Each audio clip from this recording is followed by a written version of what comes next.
prasa, kas man patīk, tad man patīk viss. Paceļos es pāri vietām, kur viss panīcis. Kamēr kaimiņš iesāk lasīt rīta avīzi, es ķeros klāt pie darbiem, kuri man ir svarīgi. Es esmu tas, kas veido pasauli, kur dzīvot man, kur dzīvot cilvēkam, ikvienam manis mīļotam.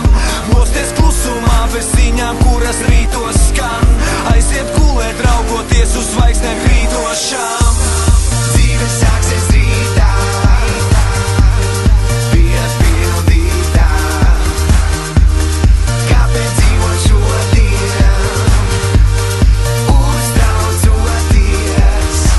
Ja acis ir skaidrs, tad skaidrā ir sirds.